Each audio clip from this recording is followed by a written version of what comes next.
have a special guest today. Her name is Esti Paltilova. She's known by the Esti Palti, and she's very active on Twitter.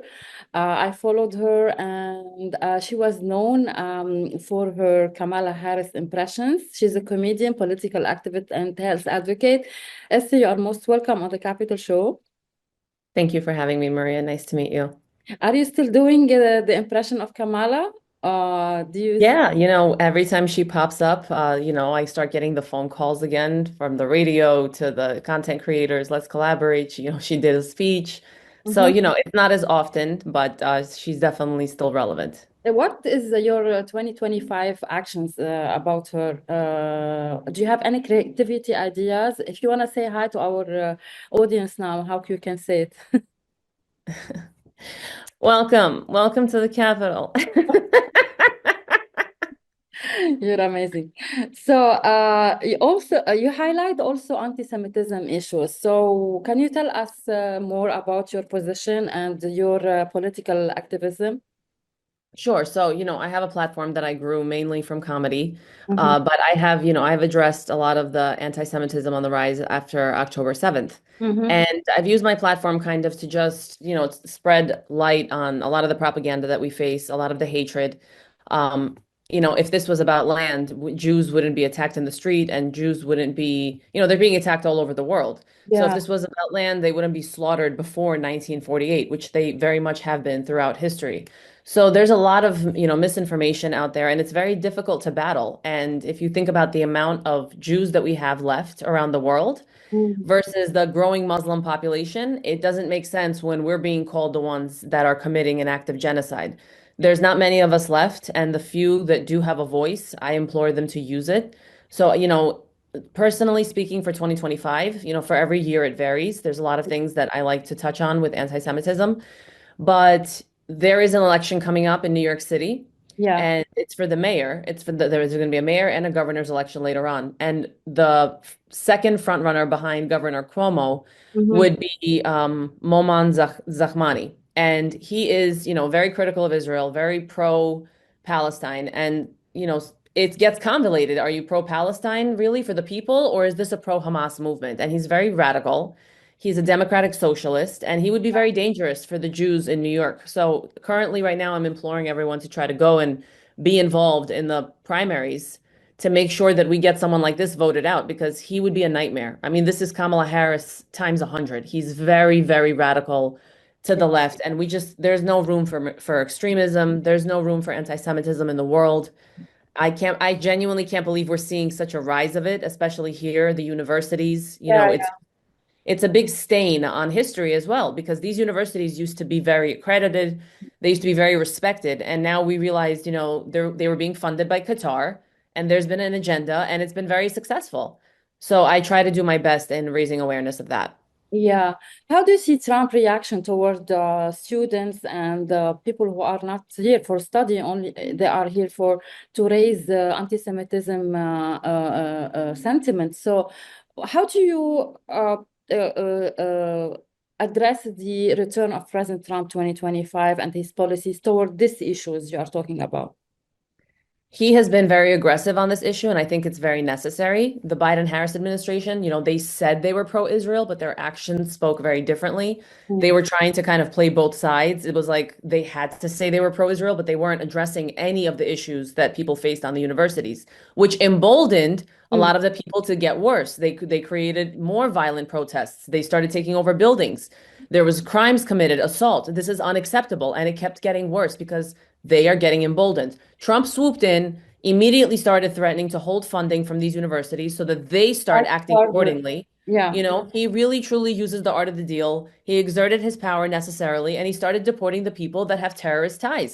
At Mm, the end of the day, you live in America. You cannot take advantage of our freedoms, study in our universities just to try to take over, enforce your own laws and take away take away the common sense that you're trying to be living in the first place. And you're trying to do it by rottening the society. There is no place for hatred on these campuses, and these people have gotten insanely emboldened. And Trump is doing a fantastic job in addressing it because now they're going to be running scared. And next time, they're going to start thinking twice before they try to harm anybody else. But who is right now? Or do you think that there's gonna be a conflict between the judiciary system and the Trump administration? Some judges are defending this student, and the last one was released a few days ago. Yeah, I mean, there has been an ongoing battle to his administration. They've been very aggressive and openly critical of his deportation policies. Hmm. But at the end of the day, look at the people that they're defending. These MS-13 gang members, they're defending people, and I've seen the footage of the one that just got let go recently. He was openly calling and inciting for violence. He was openly saying, F the Jews. This is not, peaceful protest. So even though he was let go right now, I believe these people will face due process. And again, I'm going to reiterate what I said earlier. Trump is completely justified in being aggressive towards his stance on them. And these judges, I think that they're completely out of their jurisdiction.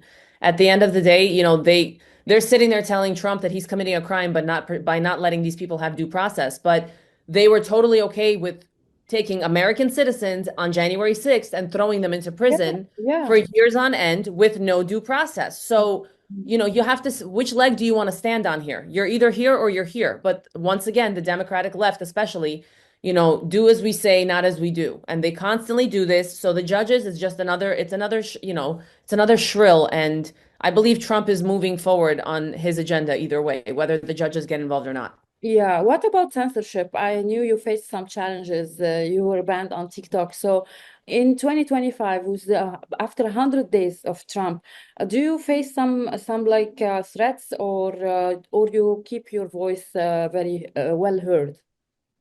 I mean, I've always kept my voice well heard. I don't pay attention to the threats. I won't even entertain the messages. I don't really get that many threats. When I do touch on Israel, that's the only time I really get threats.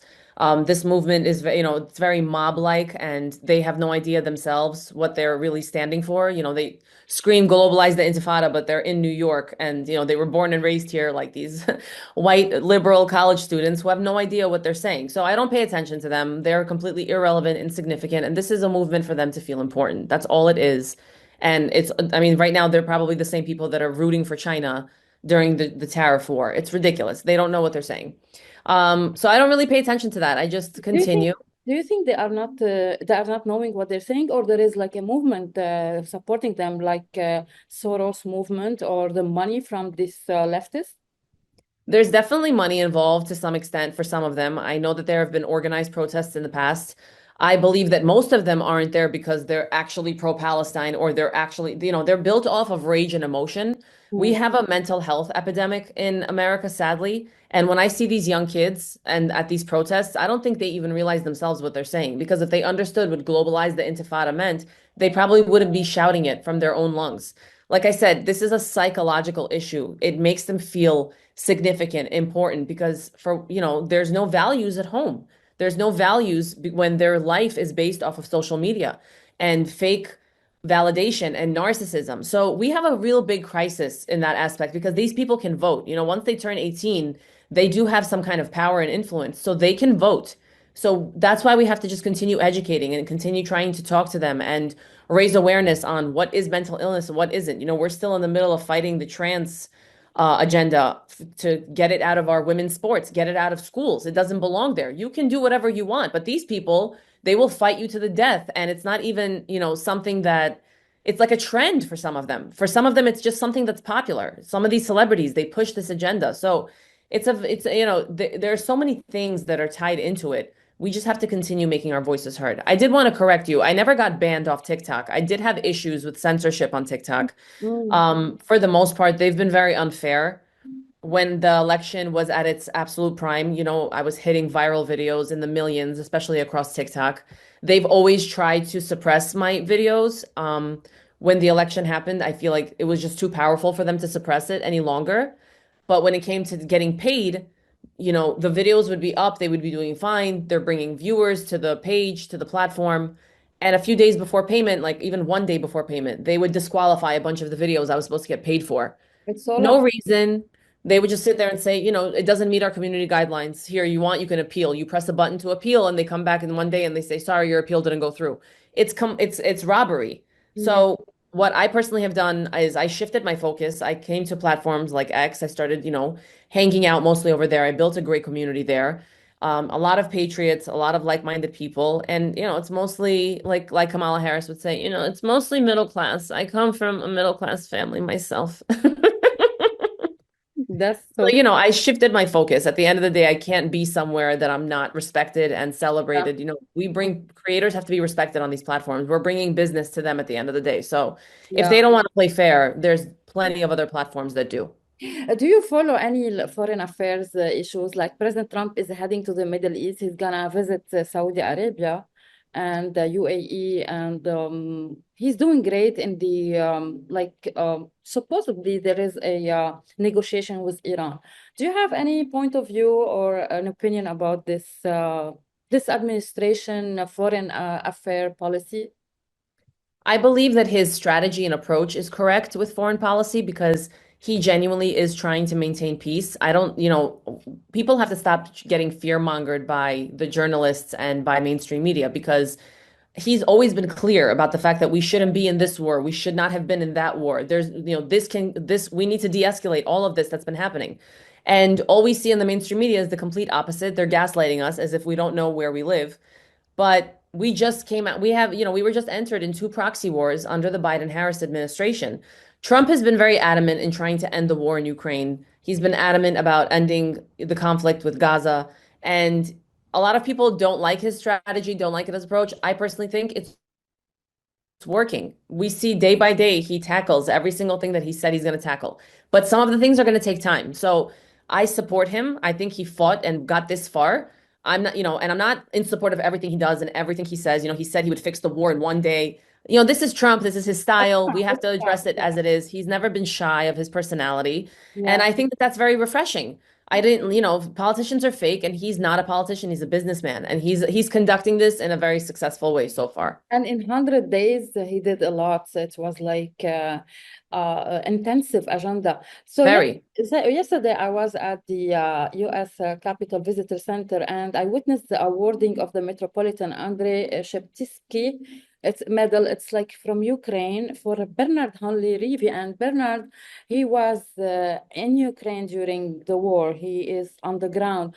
And I felt that he was disappointed from the meeting between Trump and Zelensky at the Oval Office. But what about the Vatican? And do you think any change will happen in this regard? I mean, is there any solution or stop of a war will come soon?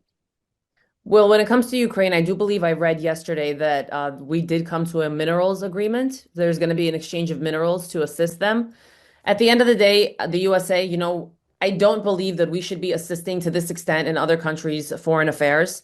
There are definitely things that we can do for our allies to assist because sometimes what's good for another country is going to be good for America and it's necessary, like the war in Israel. At the end of the day, a lot of people say America first, even people on the right side. But if you know what's good for America and if you understand these people and their agenda, you understand that it doesn't stop at Jews. The Jews are just first. After that will come the Christians and everything else. And as long as they continue to infiltrate like they did in Europe, we're seeing, actively what's going on in Europe right now, how they've mobilized, how they've taken over government, and how they are, imposing their own beliefs and rules. So when it comes to a matter of Ukraine, I don't think we should be involved in that war. There's only so much Trump can do to try to end that conflict. It's between them two. But I do know that he reached a minerals agreement with Ukraine and they are open to discussing more. So, I mean, that's all I can say about that. That's a positive issue. Okay, Esti, I want to impersonate Kamala. What if if she's now? What do you think she's doing? Seeing this administration working hard to make America great again. So, can you tell us, as Kamala, what you would say now? Maria, I've been crying. All right, I've been crying, but I have been drinking as well, right? You know I love a good drink. Alexandra AOC, she actually is gonna try to run for president. Can you believe that? But yeah, she actually made me a drink earlier. Really? And I mean, it was fantastic. She really should have stuck to bartending. But I will tell you, I've been napping longer than usual. It's been very nice. I need rest. Not taking care of Joe it's been like a vacation. It's been very nice. Are you still in contact with Joe? No, he blocked me. Yeah, forget about them. Him and Jill, I don't know what's up their asses. Maybe they, kept their diapers on too long and they have diaper rash, but they've both just cut me out of their lives as if I don't matter. So to hell with them. So what you gonna do in your future? I mean, do you still are you still interested in politics? Do you No, still time will tell. I am interested. That's why I keep popping back up, I should just disappear into the night, but I think maybe there's going to be a book deal coming out soon. Wink, wink, at only $299 a person. I think it's a steal. I think this book is going to do great. And, we're going to be collecting the funds, and it's going to be like my thank you for being vice president of the greatest nation in the world. But, Mhm. politics is definitely in my future. Oh, wonderful. Este, what is your last word? I know you are a former nurse and you have a family. How you make balance between your career, keeping in touch with your audience and your life and your political stance? So tell us about yourself. Sure. So, I work as a nurse. I'm in administration, so it does permit me to have more of a flexible schedule. So I'm able to tackle, the day-to-day life. But my shift, I do comedy. It's kind of like, what I built my audience on. But I have always spoken about health and wellness on my pages as well. I kind of want to combine my life experience, my experience as a nurse, my knowledge of alternative medicine. And I work with, a very good health and wellness company. It's called Trinant. Mhm. And I spread a lot of knowledge about them. It's great for your gut health. It's completely toxin free, first of all. So the reason I got to this path is because I realized these corporations that own everything, we have Bobby F. Kennedy trying to fix the FDA right now, and we just removed dyes from the food, but that's going to take a long time to come into play, and it's going to probably take decades to overhaul, a huge organization like the FDA.